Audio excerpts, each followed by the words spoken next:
તો સ્વાગત છે તમારું આજના મારા એક નવા મિની વ્લોગમાં।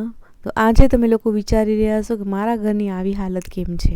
આમાં એવું છે ને કે હમણાંના દિવસોમાં ગરમી બહુ જ છે અને મારા કિચનમાં બારી હતી નહીં, એટલે મેં કીધું કે બારી નખાવી દઈએ તો ગરમી થોડીક ઓછી થાય। તો બસ હું પણ કામે લાગી ગઈ હતી, કેમ કે થોડી ઘણી હેલ્પ મદદ તો ઘરે રહેતા હોઈએ તો કરવી જ પડે ને।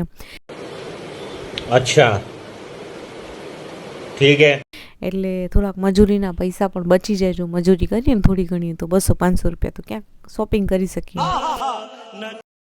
તો બસ આ રસોડાનું કામકાજ છે ચાલુ છે અને હાલ અમે લોકોએ અમારું જે કિચન છે એ એક બાજુવાળા રૂમમાં શિફ્ટ કરી નાખ્યું છે। બસ તો આપણે નીકળી પડ્યા છીએ બારીનો માપ દેવા માટે અને માપ ઉપરથી બનાવવાની છે। પણ હું જાતે એટલે જઈ રહી છું કે મને છે ને કાચની બારી નથી જોઈતી, મને એવી બારી જોઈએ છે કે જે આજુબાજુમાંથી કંઈ દેખાય પણ નહીં અને કોઈ નુકસાન પણ ન કરી શકે। તો આવું જમવાનું મળે તો કેવી મજા આવે, જો ગરમા ગરમ રોટલી મળતી આવે છે ને હું જમતી આવું છું, આવું તો કિચન હોય તો મજા આવી જાય।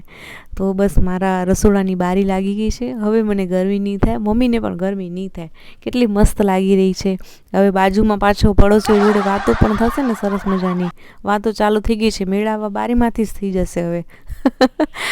તો બસ હવે આપણે આપણો થોડો કામકાજ કરી લઈએ, રસોડાનો સામાન ગોઠવી લઈએ, એટલે રસોડો એકદમ ચકાચક કરી અને પાછું રસોઈ બનાવવાની ચાલુ કરી નાખીએ, કેમ કે આપણો જે કામકાજ હતો બારી નાખવાનો એ તો થઈ ગયો છે પૂરો। કિચનની સાથે સાથે એક રૂમ પણ બાકી હતું જ્યાં એસી ફિટ કરવાનું બાકી હતું, ત્યાં ગરમી પણ બહુ થઈ રહી હતી, તો ત્યાં એસી પણ ફિટ કરાવી દીધું છે। એટલે હવે મારા ઘરમાં ક્યાંય ગરમી તો મને થશે જ નહીં ભાઈ। ચલો ફરી મળીશું નવા વિડીયો સાથે, ત્યાં સુધી બાય બાય।